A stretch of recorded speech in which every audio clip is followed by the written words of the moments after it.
आणि आता बातमी आहे जी गेल्या काही दिवसांपासून महाराष्ट्राच्या राजकारणामध्ये प्रचंड चर्चेला आहे। महाराष्ट्रामध्ये तीनही पक्षांनी मिळून सरकार बनवलंय आणि त्याला स्वार्थासाठी कुणी नख लावू नये। शिवसेनेचे नेते शिवाजीराव आढळराव पाटील यांच्या टीकेला राष्ट्रवादीचे खासदार डॉक्टर अमोल कोल्हे यांनी प्रत्युत्तर दिले। माणूस ज्या भाषेमध्ये टीका करतो त्यातून त्याची संस्कृती कळते असा टोलाही डॉक्टर अमोल कोल्हे यांनी लगावलाय। तर मुख्यमंत्र्यांबाबत आदरच आहे, मात्र 2 दिवसांपूर्वी मुख्यमंत्र्यांबाबत जे विधान मी केलं होतं त्या विधानाची चर्चा घडवून आणण्यामागे काही वेगळा हेतू होता असंही डॉक्टर अमोल कोल्हे यांनी म्हटलंय। स्थानिक पातळीवर भांड्याला भांडं हे लागणारच आणि त्यातूनच अशा प्रकारचा वाद झाला होता असं अमोल कोल्हे यांनी म्हटलंय। अगदी काही दिवसांपूर्वी शिरूरमध्ये एका रस्त्याच्या उद्घाटनासंदर्भात भाषण करत असताना आणि शिवाजीराव आढळराव पाटील यांच्या संदर्भात बोलत असताना मुख्यमंत्री हे मुख्यमंत्री आहेत कारण त्यांच्या डोक्यावर शरद पवारांचा हात आहे असं विधान अमोल कोल्हे यांनी केलं होतं। या संपूर्ण विधानाबाबत अमोल कोल्हे यांच्याशी एबीपी माझाच्या प्रतिनिधींनी खास बातचीत केली, आपण बघूयात। राष्ट्रवादीचे खासदार डॉक्टर अमोल कोल्हे आता माझ्यासोबत आहेत। साहेब, एक विधान होतं तुमचं की मुख्यमंत्री आहेत कारण त्यांच्या डोक्यावर शरद पवारांचा हात आहे।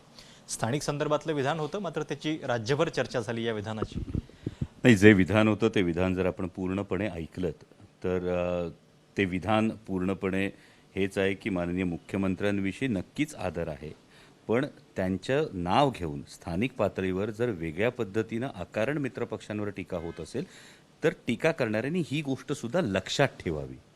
हे इतकंच सोपं विधान होतं। त्या पुढचं वाक्य फार महत्त्वाचं होतं की महाराष्ट्राच्या हितासाठी काँग्रेस असेल, शिवसेना असेल, राष्ट्रवादी असेल, या तीनही पक्षांनी मिळून महाविकास आघाडीचं सरकार दिलेलं आहे, त्याला कोणी स्वार्थासाठी नख लावू नये। तर याची अकारण खूप मोठी चर्चा झाली आणि ही चर्चा ज्या पद्धतीनं राज्य पातळीवर घडवून आणण्यात आली त्यावरून आपल्याला 2 वेगळे अँगल हे समोर आले की कुठेतरी महाविकास आघाडीचं सरकार अस्थिर आहे हे दाखवण्यासाठी राज्य पातळीवर काही शक्ती या नक्कीच अत्यंत उत्सुक आहेत, हे यातून नक्कीच समोर आलं। परंतु हा जो काही मुद्दा आहे हा पूर्णपणे स्थानिक पातळीवरचा मुद्दा आहे। थोडंफार भांड्याला भांडं लागणार हे अगदी स्वाभाविक आहे आणि माननीय मुख्यमंत्री उद्धवसाहेब ठाकरे यांच्या नेतृत्वामध्ये, माननीय उपमुख्यमंत्री अजितदादा पवार यांच्या नेतृत्वामध्ये, आदरणीय शरद पवार साहेबांच्या मार्गदर्शनाखाली आपण बघतो आहोत महाविकास आघाडीचं सरकार अत्यंत चांगल्या पद्धतीनं काम करते। त्यामुळे त्या विधानाचा राज्य पातळीवर सरकारशी कोणताही संबंध लावण्याची काही आवश्यकता मला वाटत नाही।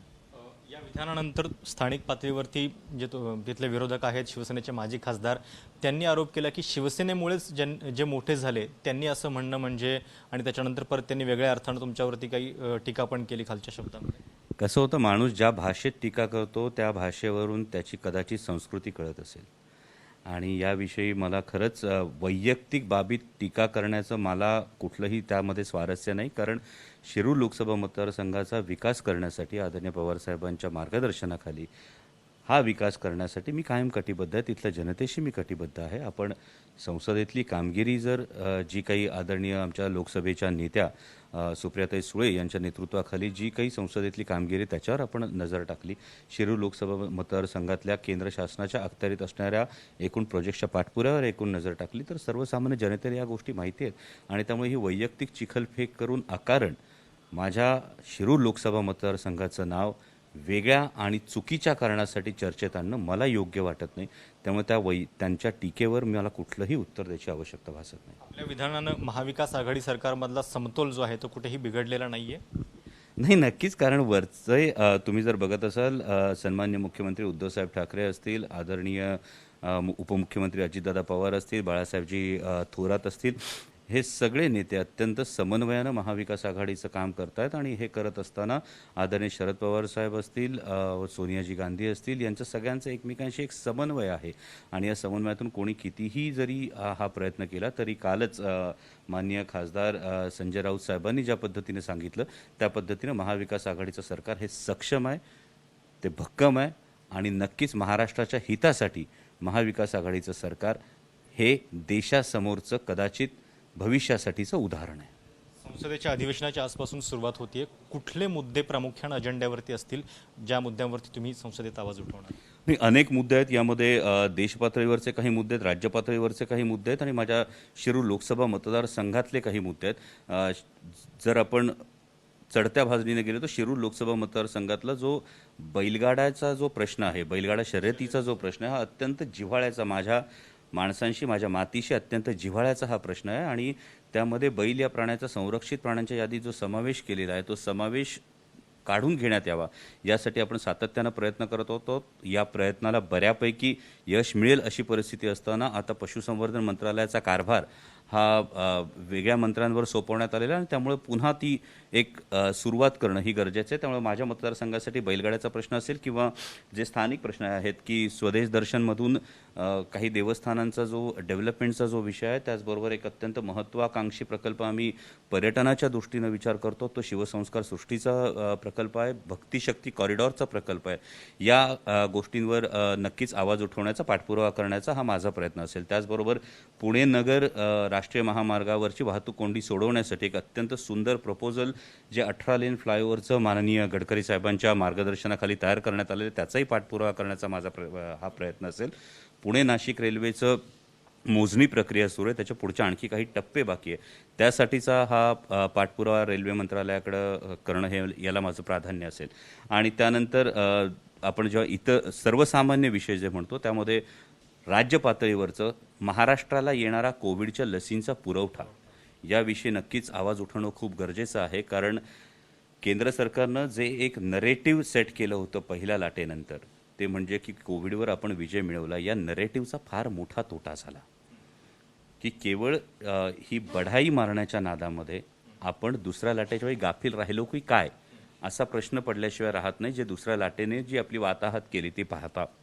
आणि त्यामुळे एकूण लसींच्या पुरवठ्यानंतर आता जे नवीन सहकार मंत्रालय जे स्थापन केले, त्याला जो कायदा येऊ घातलेला आहे, त्या कायद्याच्या संदर्भातले आदरणीय पवारसाहेबांनी जे आक्षेप नोंदवलेले आहेत त्या संदर्भातला आवाज उठवणं हे गरजेचं आहे. कारण महाराष्ट्रात सहकारी चळवळ ही फार मजबूतीनं हे सुरू आहे.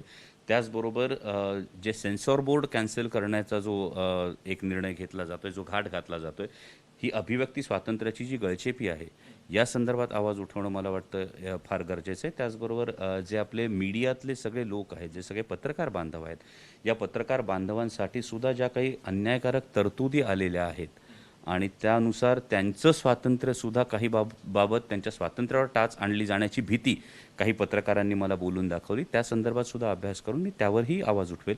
देश पातळीवर आपण म्हणत असाल तर त्यामध्ये नक्कीच कोविडच्या दुसऱ्या लाटेमध्ये ती लाट थोपवण्यामध्ये आलेलं प्रचंड अपयश हे आता स्वीकारून त्याच्यावर तिसऱ्या लाटेत अशी नामोशी ओढवणार नाही यासाठी सकारात्मक आवाज उठवणं मला वाटतं लोकप्रतिनिधी म्हणून एक कर्तव्य आहे. आणि त्याचबरोबर जी वाढती महागाई आहे, पेट्रोल, डिझेल, घरगुती गॅस याचे जे वाढते दर आहेत, हे मुद्दे हे नक्कीच गाजणार आहेत. काही आंतरराष्ट्रीय जे मुद्दे आहेत, म्हणजे अगदी लडाखच्या सीमेवरची कथित घुसखोरीच्या संदर्भातले जे मुद्दे आहेत, असेही मुद्दे या अधिवेशनामध्ये नक्की चर्चेला येतात. अधिवेशनाची सुरुवात झाली आहे. एका इस्रायली कंपनीच्या माध्यमातून सरकारनं जवळपास वेगवेगळ्या क्षेत्रातल्या अनेक लोकांवरती पाळत ठेवल्याचा आरोप केला जातोय.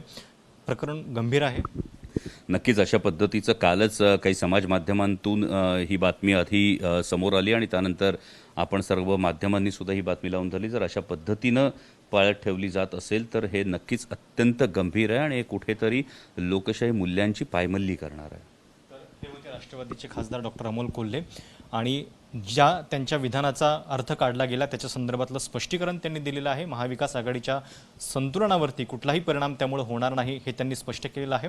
सोबतच संसदेचं अधिवेशन सुरू होते आणि कुठल्या मुद्द्यांवरती ते आवाज उठवणार आहेत याची सुद्धा सविस्तर माहिती त्यांनी आपल्याशी बोलताना दिली. कॅमेरामॅन वेद पांडेसह प्रशांत कदम, ABP माझा, नवी दिल्ली. तर आपल्या विधानाची चर्चा होण्यामागे वेगळा राजकीय हेतू होता असं अमोल कोल्हे यांचं म्हणणं आहे. ABP माझा, उघडा डोळे बघा नीट.